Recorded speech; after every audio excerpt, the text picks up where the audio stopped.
The desert sky was a deep, foreboding crimson when the earthquake struck, sending shockwaves through the arid wasteland like a malevolent entity. The ground shuddered and convulsed, spewing forth massive boulders and sending them tumbling down the dunes like giants' fists. Amidst the chaos, a lone figure stumbled through the tempest, desperate to escape the unforgiving landscape.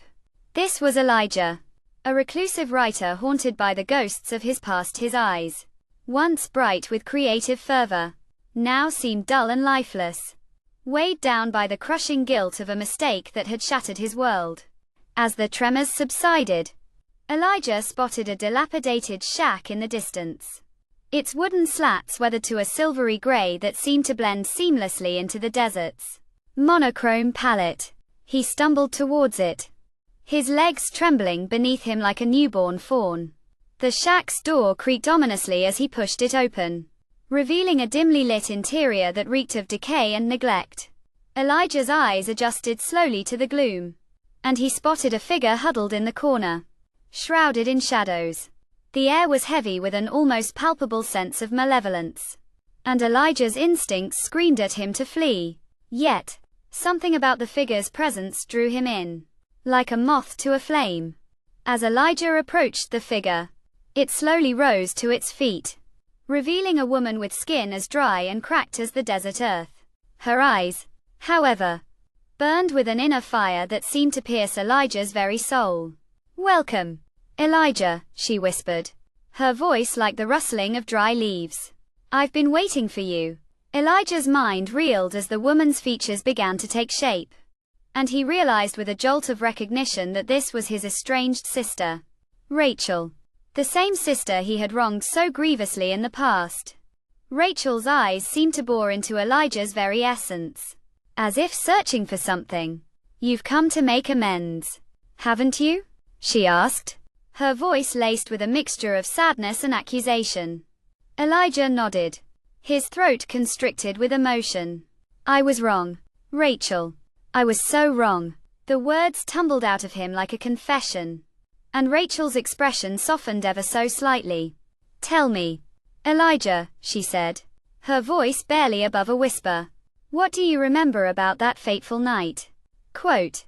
Elijah's mind recoiled in horror as the memories came flooding back. The night he had betrayed Rachel's trust. The night that had shattered their bond and sent her fleeing into the desert wilderness. But as he delved deeper into the past, he realized that his recollections were hazy, incomplete. Something didn't add up. Rachel's eyes seemed to gleam with a knowing light, and she reached out to grasp Elijah's hand. "You don't remember, do you?" she asked, her voice tinged with a mixture of sadness and compassion.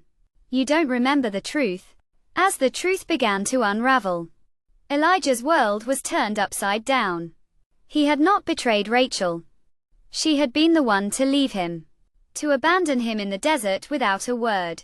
The earthquake, the shack, the entire ordeal had been a test, a crucible designed to purify Elijah's soul and prepare him for redemption. Rachel's eyes shone with tears as she pulled Elijah into a fierce embrace. "I'm sorry, Elijah," she whispered. "I'm so sorry for leaving you. I was lost, and I didn't know how to find my way back." Elijah's heart swelled with forgiveness, and he held his sister close, the desert wasteland fading into the background as they reunited in a heartfelt reconciliation. As they stood there, wrapped in each other's arms, the desert sky transformed before their eyes. The crimson hue deepened, and the stars began to twinkle like diamonds scattered across the velvet expanse.